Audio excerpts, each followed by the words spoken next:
Folks, this is a backflow preventer for a home irrigation system. And one thing that sometimes happens is these pieces right here, they're called test cocks. And you have a little set screw right there that sometimes you'll develop these leaks here, and you can tweak it just a little bit to control that leak.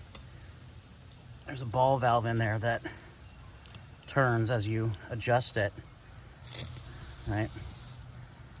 But eventually that ball valve fails, as is the case here. No matter which way I turn it, I can't get that leak to completely stop. And at first you might think to yourself, well, there's probably just like an O-ring behind that set screw that I need to replace to make sure that this doesn't leak anymore. Nope, there's no O-ring. The way this is designed, it goes straight to that ball valve, but over time you get a little bit of grit in there, and when you turn it, you might actually scratch the metals, which then allows this leak to form. So over time, these need to be replaced. And so that's what we're gonna do right now. These really just unscrew here. So I'm gonna go turn off the water and show you that being done. Here's my water line coming in from the street. The upper water meter is for domestic water, and the lower water meter is for irrigation. So I'm gonna follow that line up to this location here. The valve is in the open position, perpendicular to the pipe, makes it off. So now I can go back and start playing with those fittings. Okay, so got the water off now, and I'm just putting a wrench on this here. See if we can get this off. There it goes. I feel like these backflow preventers are always placed behind the biggest bush, and that's exactly the case here.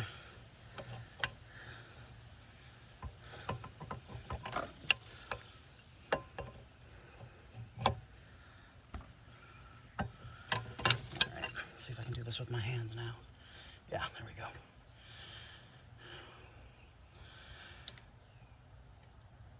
All right, let's come out of this bush and I'll show you this side by side with the replacement. All right, so there's old versus new. Here on the left, we've got the old one, and you can see it has a little Teflon tape on the threaded portion. There's that set screw. And if you look inside, you can see the ball valve that you turn with this set screw.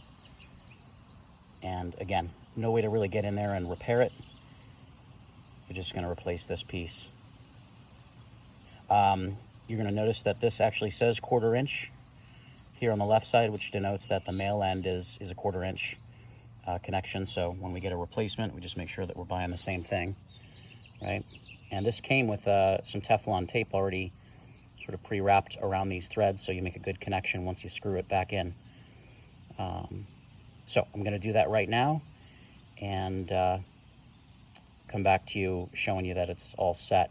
And I'll throw an Amazon link up in the description so you guys could order this if you find yourself with the same fitting that needs to be replaced. Okay, I've got the water on. Got no visible leaks here. And let me just show you this demonstrated now. Right. We know we're under pressure, but we're not seeing anything come out of that set screw. So pretty happy with that. That is a completed repair. Now you know.